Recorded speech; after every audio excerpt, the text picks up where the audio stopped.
Bienvenidos, ¿cómo están? El día de hoy vamos a hablar sobre lo que es la argumentación y en dónde se encuentra ubicada en el proceso de resolución de problemas jurídicos. Para comenzar, hablaremos de Hans Reichenbach, que en el año 1938 escribió un libro que se llama Experiencia y Predicción. En esta obra, Hans Reichenbach distingue dos momentos muy importantes del proceso de descubrimiento y justificación de los problemas. Ciertamente, dice Reichenbach, que en un primer momento la mente resuelve los problemas atendiendo a una serie de habilidades o destrezas desarrolladas con el tiempo.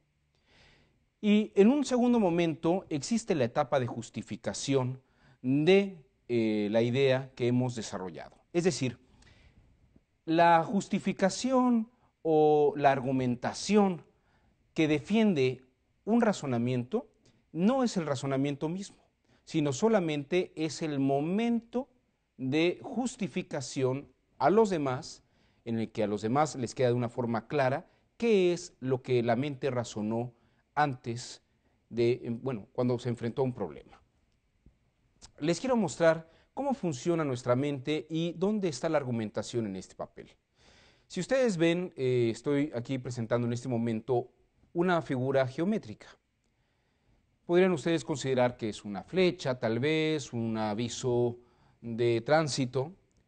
Si agrego yo esta segunda figura conectada con la primera, seguramente verán ustedes una especie de moño, un reloj de arena.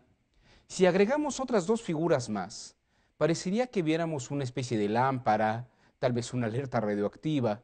Yo a veces le veo cara de máscara de algún personaje de la Guerra de las Galaxias. Y finalmente, podría agregar estas dos últimas líneas y nos quedaría esta figura. Estoy seguro que la mayoría de ustedes lo primero que está viendo es un hexágono. Pero también les podría decir que ahí hay un cubo percibido desde dos ángulos totalmente diferentes. La explicación de esto radica en que cuando yo fui construyendo esta imagen delante de ustedes, el punto de referencia al que traté de hacer que atendieran ustedes era precisamente hacia el centro. Si yo hubiera comenzado con la figura construyéndola desde el lado izquierdo, tal vez ustedes habrían construido visualmente esta imagen como un cubo, con un lado, precisamente el lado derecho extremo, con esta figura. Si hubiera empezado a construir la imagen con un punto de referencia abajo, tal vez ustedes habrían visto el mismo cubo desde este punto de referencia. Como verán ustedes, la imagen sigue allí, pero la forma de percepción varía. Bueno, en la realidad ocurre exactamente lo mismo. Desde los años 50, 1950, a la fecha, se han hecho grandes descubrimientos y hemos visto que desde el punto de vista cognitivo y epistemológico, la mente influye en un importante porcentaje a la percepción de los problemas que se van a resolver. Es decir, la forma de resolución de un problema no necesariamente tiene un punto de vista, tiene varios puntos de vista y depende de las personas que lo estén observando e intentando resolver. Esto es una de las explicaciones por las que precisamente un mismo problema jurídico puede resolverse de dos o tres formas distintas, desde la perspectiva de dos o tres magistrados o magistradas que vean el mismo asunto. La teoría Gestalt nos ha mostrado que una misma imagen puede percibirse desde dos o tres puntos de vista distintos. Aquí tienen ustedes una imagen que se llama Mi esposa y mi suegra. Algunos verán solamente a la esposa, que se encuentra tres costados de lado, o bien a la anciana, que sería la otra figura dominante de la imagen. La teoría Gestalt nos ha mostrado que es muy importante el papel de la experiencia acumulada de cada uno de los sujetos. Cuando se resuelve un problema, depende mucho de cómo se entiende el problema, pero también de la experiencia acumulada y de todos los elementos que ha tenido cada una de las juezas o de las magistradas y de los magistrados que han resuelto los problemas a lo largo del tiempo.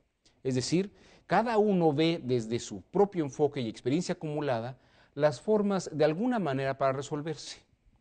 Si no me terminan ustedes de creer, con imágenes fijas, si ustedes ven esta imagen verán que puede girar hacia un lado o hacia el otro. No es la imagen la que está cambiando, es su cerebro el que está de alguna forma definiendo hacia qué sentido está girando la figura. Si ustedes ven que gira hacia su izquierda, les podría decir que está predominando su lóbulo derecho. Pero si ven que gira a la derecha, está predominando su lóbulo izquierdo en la forma de percepción de la imagen. Regresemos a Hans Reichenbach y veamos cómo es que resolvemos problemas jurídicos y cómo es que luego procedemos a través de la argumentación a justificarlos y avalarlos. Lo primero que hay que decir es que en el año 1957 un brillante economista llamado Bernard Lonergan escribió un texto que se llama Insight. Este texto precisamente se dedica a señalar cómo es que la mente descubre y resuelve problemas. Lo que han detectado la mayoría de los psicólogos es que no necesariamente hace falta ser conscientes de cómo se resuelve un problema. De hecho, yo les diría que el 99% de nosotros nunca es consciente de cómo resuelve un problema. Porque nuestra mente resuelve siempre a partir de conjeturas que la mente arroja por la experiencia acumulada. Nuestra conciencia se ubica en dos momentos fundamentales. En el momento de comprender un problema y ver cómo lo vamos a resolver, y en un segundo momento, que es el momento de la justificación o la argumentación sobre la conjetura o hipótesis que arrojamos por nuestra experiencia acumulada de cómo se resuelve un problema. No es una cuestión de adivinación, ni es una cuestión de intuición. Simplemente habría que decir que la mente tiene unos funcionamientos que nunca hemos terminado de detectar. Podría decirles que algunos psicólogos y neurocientíficos como John Dylan Haynes incluso han detectado que nuestra mente da respuestas a problemas hasta 10 segundos antes de que seamos conscientes de que vamos a dar esa respuesta. Es decir, el cerebro ya señala algunas formas de respuesta y la conciencia toma conciencia de esas respuestas hasta 10 segundos después de que el cerebro las ha determinado. ¿Qué quiere decir esto? Que nuestro cerebro funciona a partir de momentos percibidos. Regreso al aspecto de la conciencia y la resolución de problemas. Nosotros no tenemos un solo método para resolver problemas jurídicos. Esto que la escuela norteamericana ha llamado el razonamiento legal ha sido muy bien explicado por algunos psicólogos como Julian Jaynes. Él señala precisamente estas etapas en las que la conciencia descubre el problema, detecta primero el problema, lo comprende y luego saca una conjetura. Yo les puedo asegurar, si ustedes revisan su actividad diaria, ustedes lo que hacen es revisar expedientes, leer problemas y le están dando vueltas al asunto, Y puede ocurrir que se fastidien en un momento dado de tanto estar viendo legislaciones, de estar tanto viendo el problema, se van ustedes a cenar, se van al cine, se van a dormir a su casa. Y es curioso porque luego, en lo más profundo del sueño, a eso de las 2 o 3 de la mañana, abren ustedes el ojo y dicen eureka, ¿no?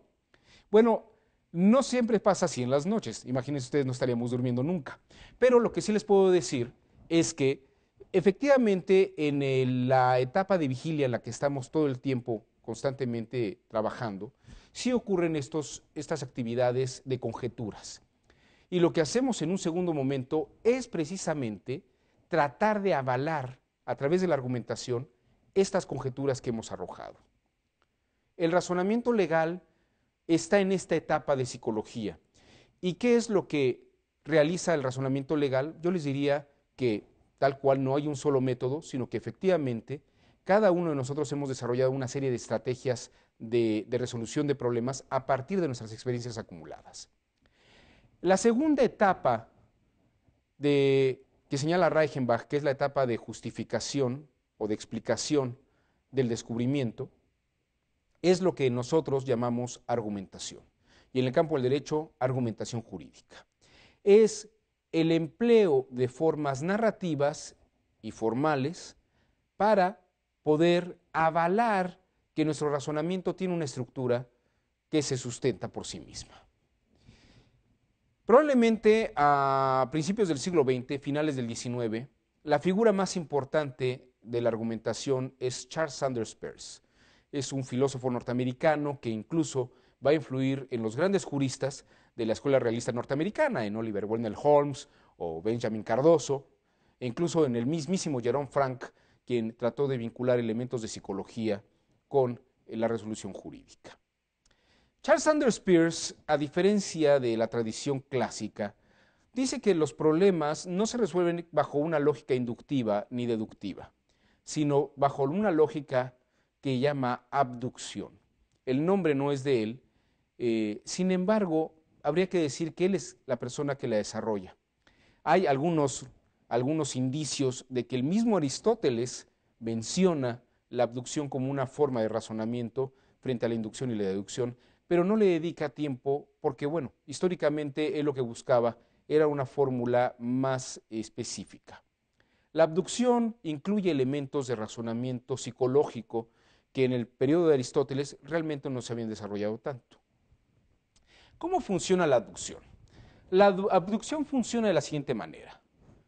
La mente jurídica, ante un problema, plantea una conjetura y lo que hace es tratar de justificar la conjetura. Es decir, tenemos un problema, nuestra mente acude a la base de experiencia acumulada por estrategias mentales que no tienen una sola forma, tal como lo dije, atiende a la percepción y a la evolución de cada uno de nosotros, dependiendo de nuestras experiencias de vida. Resolvemos arrojando una conjetura.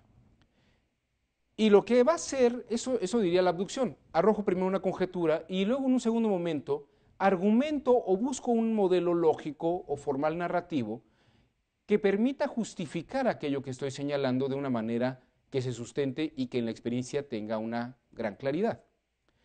Si lo logro, tengo un argumento. Si no lo logro, tendría que volver a realizar el proceso, sacar una nueva conjetura y buscar un argumento que lo sustente. Bueno, precisamente aquí está el meollo de la argumentación. Varios autores, la mayoría de ellos, distinguen la argumentación tal cual como aquí lo menciona Daniel Mendonca. La argumentación es ofrecer razones en apoyo a una conclusión, a una conjetura. La argumentación lo que nos ayuda es saber qué ideas, qué conjeturas son verdaderamente más sustentables que otras. Vamos a hablar de la etimología de la palabra argumentación para que vean que la argumentación tiene este fondo de sustento de ideas. La palabra argumentación viene del latín arguere, que quiere decir sacar en claro o dejar ver con claridad.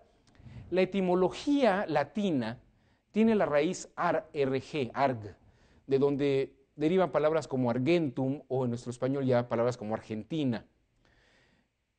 Cuando buscamos la raíz etimológica de la argumentación, nos remitimos, por ejemplo, a la obra de Cicerón, donde él señalaba que se utiliza la palabra argumento, haciendo referencia al argentum, que es la plata, porque decía, la plata es un metal que tiene un brillo muy claro.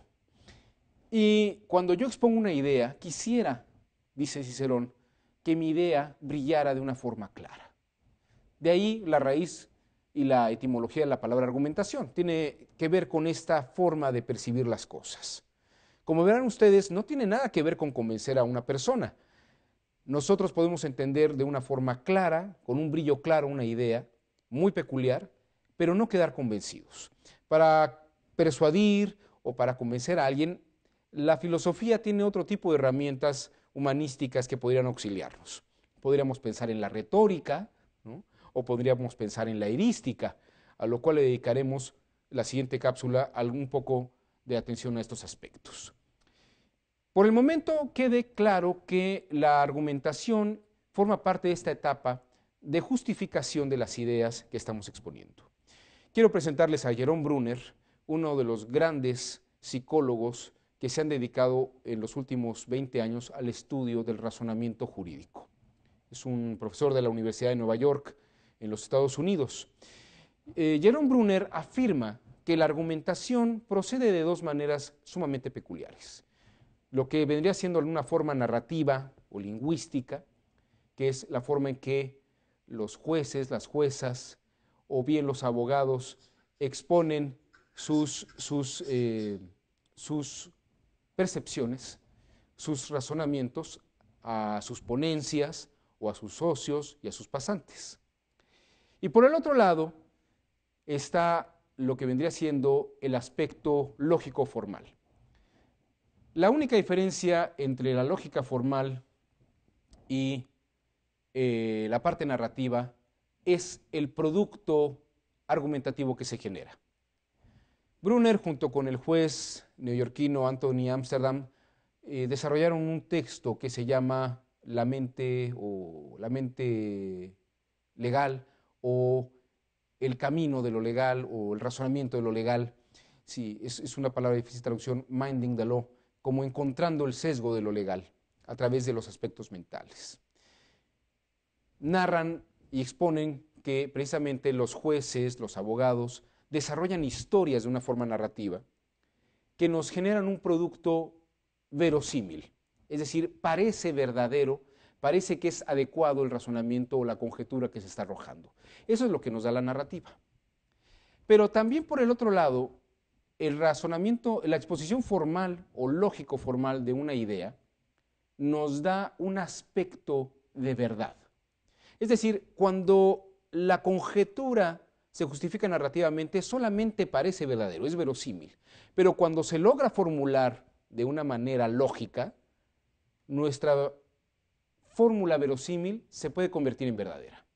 Bien, resumamos lo que hemos visto en la sesión del día de hoy. La forma de razonamiento lógico se llama, la forma de razonamiento jurídico que incluye los elementos de razonamiento legal y argumentación, vamos a llamarlo abducción en general. En una primera etapa se arroja una conjetura por experiencia acumulada que es una hipótesis que damos por nuestra mente jurídica como fórmula para resolver un problema. Esto es lo que Hans Reichenbach llama el contexto del descubrimiento. Y en un segundo momento acudimos al contexto de la justificación, que es tratar de justificar nuestra conjetura. Y aquí tenemos el aspecto narrativo y el aspecto de la verificación formal. La narración, que es esta exposición coloquial que damos, nos da una visión verosímil. Parece que lo que hemos respondido es claro, pero ¿será verdadero? ¿Tendrá verdaderamente coherencia estructurada? No todo lo que narramos tiene este sustento de verdad, porque tiene que haber una fórmula de coherencia que la avale. Por eso procedemos a la verificación formal, que es acudir a algún modelo lógico que nos permita detectar la coherencia y la congruencia de la enunciación verosímil narrativa. Cuando hemos logrado que coincida nuestra narración verosímil con nuestra formulación de verificación formal, tenemos un argumento sólido. Esto es lo que Hans Reichenbach llama el contexto de la justificación. Bueno, hasta aquí lo que hemos detectado es el papel de la argumentación como un complemento del razonamiento legal o el razonamiento jurídico. La mente jurídica resuelve de una manera de experiencia acumulada y la argumentación le ayuda a exponer de una forma clara y que brille su resolución de conjetura. Vamos a revisar algunos aspectos del lenguaje. Vamos a dejar claras algunas ideas que son importantes para abordar este tema. Primero, hay que distinguir la diferencia entre lo que es la coherencia y la congruencia. La coherencia es unir una serie de ideas que parece que tienen una conexión clara. Es decir, se ven verosímiles y parece que son correctas. Aquí ustedes podrán ver algunos videos de personas que tenían ideas coherentes sobre cómo hacer que una máquina volara. Eran ideas que parecían verosímiles, pero en realidad no funcionaban en la realidad. ¿Quiénes son las personas que lograron que su idea funcione en la realidad? En el caso de la aviación, tienen ustedes a los hermanos Wright, que fueron los únicos que tuvieron ideas coherentes, que aparte de ser verosímiles, fueron congruentes. La congruencia es cuando una idea tiene una justificación experiencial. En la realidad parece, no solamente parece, sino que tiene éxito en la realidad. Esto es lo que distingue la coherencia de la congruencia. La congruencia se sustenta por resultados. Y esto es un poco lo que hace la lógica en el campo del derecho. Nos permite ver resultados, aunque no todo razonamiento coherente es congruente. Ese es uno de los aspectos más importantes que debemos atender. La coherencia y la congruencia distinguen las formas de expresión. La coherencia se sustenta a través de demostraciones que, aunque son coherentes, tienen una hilación y parece que el resultado es verosímil, solamente señalan que esa idea es posible, pero que la experiencia la pruebe es una cosa que solamente ocurre con la congruencia y por un fenómeno de comprobación. Comprobar no es demostrar. Demostrar permanece en el campo de la narrativa. La comprobación llega al campo de la experiencia y probablemente, dependiendo de los modelos lógicos formales, de esos aspectos que sustenten las ideas que tenemos. La coherencia solamente nos da posibilidades y se demuestra. La congruencia es algo que nos da aspectos probables y nos señala lo que se puede comprobar. En el mundo jurídico y en los procesos jurídicos siempre estamos pidiendo comprobaciones. Podemos partir de teorías del caso que sean demostrables, pero lo que nos va a hacer falta son testigos o pruebas que precisamente hagan probable y comprobable lo que está arrojando la conjetura. Quiero también hacer una distinción importante porque puedan luego malinterpretarse algunas de las ideas que estamos exponiendo. Cuando presenté yo esta imagen en la sesión pasada, podrían ustedes haber dicho, todo depende de cada quien y no hay en realidad nada que resolver de una manera objetiva. La objetividad consiste en un acuerdo, en definir los puntos de referencia o los puntos de la litis cuando hablamos del campo del derecho. Cuando especificamos qué elemento es el que se va a discutir o cuál es el que se debe de probar, es una forma de definir exactamente qué es lo que se quiere definir en un proceso jurídico. En la relatividad, en el relativismo, no existen puntos de referencia ni puntos de acuerdo. En la relatividad sí. La relatividad es un aspecto muy distinto al relativismo. La relatividad tiene que ver con lo que definimos en un momento dado en una perspectiva específica. Esto es lo que Aristóteles llamaba el principio de no contradicción. Dice, una cosa es algo en un momento con un sentido. Si cambiamos el momento, podemos cambiar el sentido. Pero en un solo momento no podemos tener dos sentidos diferentes, porque entonces sí caeríamos en un relativismo. La relatividad es, ante esta cosa que puede tener muchos aspectos, definir el aspecto de la litis y definir el punto de referencia. Uno de los presocráticos que antecedieron a Aristóteles era Demócrito de Abdera, y él señaló que el razonamiento jurídico, el razonamiento humano en general, y en nuestro caso el razonamiento jurídico, es reunir elementos en un sentido en un tiempo específico. Y esto es lo que hace la narrativa cuando expone una idea y una conjetura.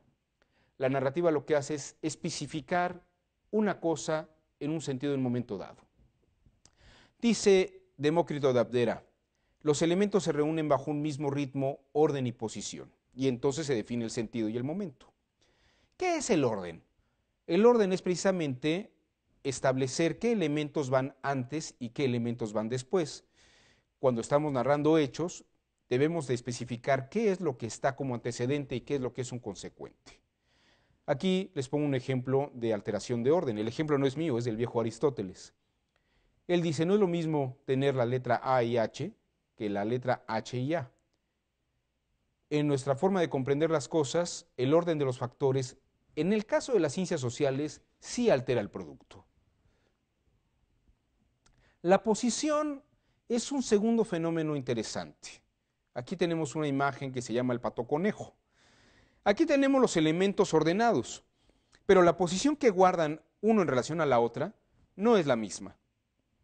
Aunque tenemos el orden, para lo que algunos es el pico del pato, para otros son las orejas del conejo. Para lo que uno es la boca del pato, son las orejas del conejo. Y lo que es la nuca del pato, viene siendo las orejas del conejo. La nuca del conejo prácticamente da sentido a la visión del pato. El conejo y el pato son dos posiciones distintas. Los elementos ordenados tienen posiciones distintas, aunque están ordenados de una determinada manera. Y finalmente el ritmo, pues ya lo habíamos explicado de alguna forma. Dependiendo del punto central, todos los demás aspectos se vinculan, que están relacionados con este aspecto, cobran un sentido en razón del primero. Es decir, si yo pongo el punto de referencia al centro, veré un hexágono; si lo pongo en un costado, veré un cubo. Esto ocurre en el campo del lenguaje. El viejo lógico matemático que escribió cuentos literarios para niños, llamado Lewis Carroll, ponía este ejemplo de una forma extraordinaria que explicaba el ritmo, el orden y la posición de las palabras. Decía en alguna de sus obras: no es lo mismo me gusta lo que como lo que me gusta. Si ustedes se dan cuenta, y quiero llamar su atención sobre este aspecto, las palabras son exactamente las mismas, pero el orden y el sentido no es el mismo. Lo que está diciendo arriba es me gusta lo que como, parece que hace referencia a el momento en el que una persona está comiendo. Y cuando vemos la frase abajo, como lo que me gusta, parece que nos referimos a que yo solamente iré a lugares donde comeré lo que a mí me gusta comer. Verán ustedes que las palabras son las mismas, pero el orden y el sentido no es igual. A esto podríamos todavía hacer algunas variaciones. Lo que como me gusta y lo que me gusta como. La tercera frase coincide probablemente en el tiempo con la primera y la segunda con la cuarta. ¿Qué aspecto es curioso a distinguir aquí? La narrativa expresa el tiempo y el sentido de nuestras ideas. Cuando tenemos una conjetura, una idea que por experiencia acumulada hemos resuelto, lo que necesitamos es expresarla en su tiempo y en su sentido. Por eso es muy importante narrar las cosas de una manera adecuada. Aquí hay muchos problemas que hemos tenido por experiencia y por visión de lo que ocurre a nuestro alrededor.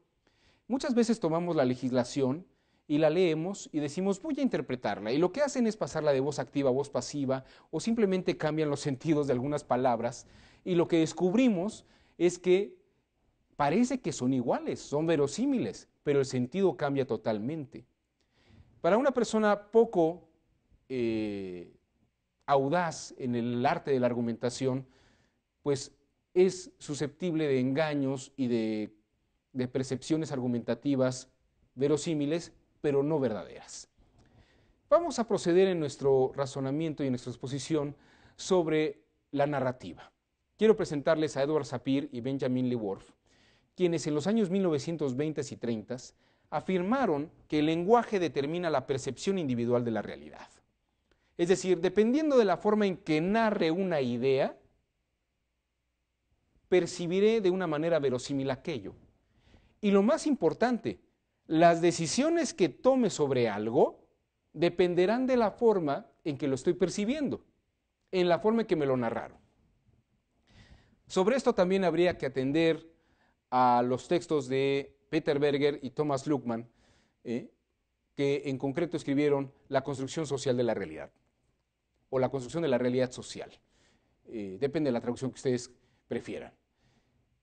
La obra expone cómo a través de las percepciones lingüísticas la sociedad va aceptando o rechazando aspectos que el mismo lenguaje va exponiendo. El lenguaje es un instrumento de preferencias intelectuales. Y es importante señalar que en el campo jurídico y el campo de la argumentación es el aspecto fundamental que da sentido a la argumentación. La narrativa, al emplear el lenguaje, perfila la manera en que vamos a percibir una idea. Daniel Kahneman, Premio Nobel de Economía, junto con su socio Amos Tversky, mostraron cómo, dependiendo de la manera en que se expone una narración y un problema, la gente toma decisiones. El Premio Nobel de Economía que recibió no fue porque él fuera economista, sino porque él es un psicólogo que mostró cómo varias de las tomas de decisiones que toman los empresarios y que toman los políticos tienen que ver con la forma en que se narran las cuestiones. Vamos a poner un ejemplo del mismo Kahneman para que se entienda esta idea. Pone un caso que va a exponer a dos grupos diferentes de personas. Vamos a ver el caso. Imaginemos que un extraño virus asiático mutado está generando una grave enfermedad en la población nacional. De acuerdo a los estudios de la Organización Mundial de la Salud y la Organización Panamericana de la Salud, se espera que este virus mate 600,000 personas en nuestro país. Ante esta posible epidemia, el gobierno propone dos programas para combatir la enfermedad. Y al primer grupo, al que va a hacerle esta encuesta, le plantea los dos aspectos o las dos consideraciones a avalar de esta manera. La opción A presenta un programa en el que seguramente se salvarán 200,000 personas. La opción B presenta un programa en el que hay 1/3 de probabilidad de salvar a los 600,000 habitantes, pero también hay 2/3 de probabilidad que ninguno sea salvado. Quiero llamar su atención que 1/3 de probabilidad no es el número de 200,000 personas. 1/3 de probabilidad es como si jugáramos 3 volados y tenemos la posibilidad de que uno de los 3 volados nos salga que salvemos a los 600,000 y 2 de los 3 volados equivalen a perderlos a todos. Es decir, si tuviéramos un saco con 3X, una de las 3, perdón, con 2X y una paloma, tenemos una de 3 opciones solamente para tener la respuesta correcta. El riesgo es muy grande en la segunda opción. En la primera, salvamos seguramente 200,000 personas. ¿Qué preferirían ustedes? Daniel Kahneman mostró que la mayoría de la población, el 72% de los encuestados, prefirió la opción A. Optó por salvar 200,000 personas con toda seguridad en lugar de correr el riesgo de no salvar a ninguna. Es decir, no correr el riesgo de 2/3 partes frente a 1/3 de salvarlos a todos. Vamos a revisar ahora cómo presentó el mismo problema a otro sector de la población y qué opciones le dio. Les dijo, el gobierno da 2 opciones. La opción 1 tiene un programa en el que se decide una solución en la que morirán 400,000 personas. La opción 2 presenta una oportunidad en la que existe 1/3 de probabilidad de que nadie muera, pero 2/3 de la probabilidad de que las 600,000 personas fallezcan. Quiero llamar su atención que prácticamente son lo mismo, las mismas 2 respuestas que se han dado, pero la forma en que se narran presentan un riesgo diferente. Por la narración que hacen en la opción 1, no se habla de salvar 200,000, se dice que 400 van a morir. Y esto impacta en la forma de percepción en las personas que lo están viendo. Vean ustedes cómo la narrativa puede tergiversar nuestra percepción de las cosas y llevarnos a tomar una decisión totalmente distinta. En esta opción, en esta encuesta, a este grupo distinto, el 78% de los encuestados prefirieron la opción 2.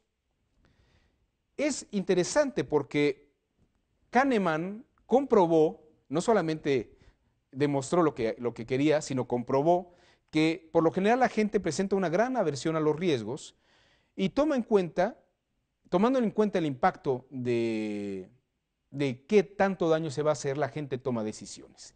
Vean ustedes cómo la narrativa sesga nuestra percepción de las cosas y nos lleva a tomar decisiones de una manera o de otra. No perdamos de vista, arrojamos una conjetura y la narramos de tal manera que parece verosímil. Ahora bien, vamos a dar un paso más allá. Vamos a hacer una verificación formal de lo que hemos narrado. ¿Cómo logramos esto? Les quiero presentar a Vladimir Prop, quien nos da la gran clave de conexión entre la narrativa y la lógica formal.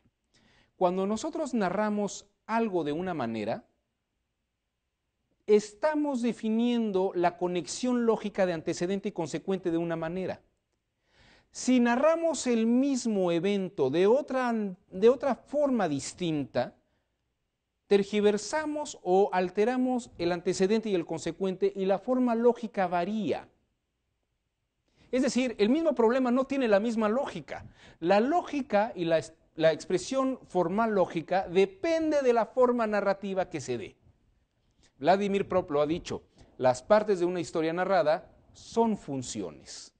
Funciones que luego pasan al campo de la lógica, como antecedentes y consecuentes. Esto funciona como antecedente y esto funciona como consecuente. Por esta razón, dice Vladimir Prop, las narraciones sirven como los primeros interpretantes de las proposiciones lógicas.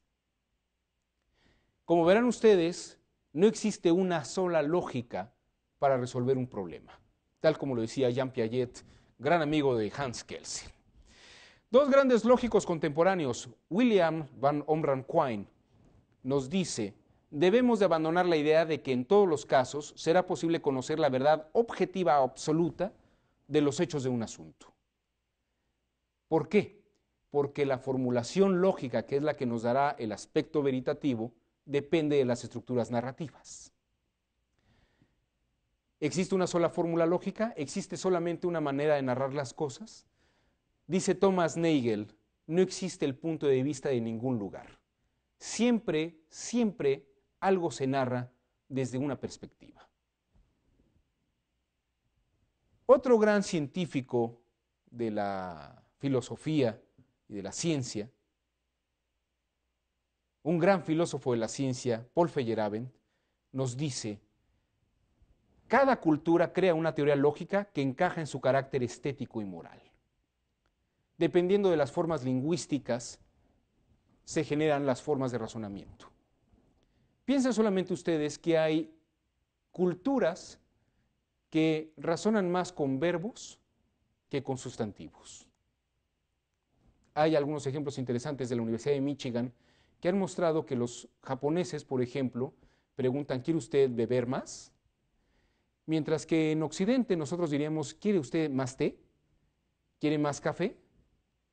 Esta forma de narración, aunque habla sobre un mismo hecho, cambia los modelos lógicos de percepción de las cosas. Y lo que dice Paul Feyerabend es, dependiendo de cómo se narren las cosas, cambian los modelos lógicos de expresión. Se ha comprobado que los orientales, que utilizan más verbos que sustantivos, atienden más a los contextos de algo, mientras que los occidentales atendemos solamente a la substancialidad de algo. Pongo un ejemplo muy breve. Los orientales piensan que una persona es amable o grosera dependiendo del ambiente en el que se encuentre. El ambiente lleva a una persona a ser violenta o el ambiente lleva a una persona a ser amable. En la cultura occidental pensamos que el ser amable o el ser violento está en la esencia de algunas personas. ¿Usted qué cree? Bueno, dependiendo de lo que usted plantee en una circunstancia, verá si habrá o no habrá un antecedente y un consecuente. Hubo un fraude en unas elecciones en algún lugar.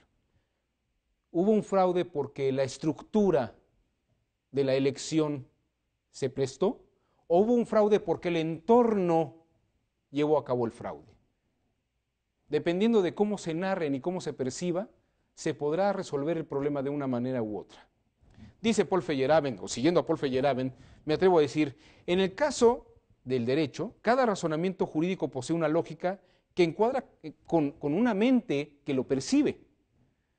La mente saca su conjetura y a la hora que lo narra con cierto modelo lógico. Lo que hay que encontrar es el modelo lógico que avale y nos justifique este razonamiento. Cuando logremos eso, habremos dado un gran salto hacia lo que es propiamente la argumentación jurídica para justificar nuestras ideas y nuestras resoluciones.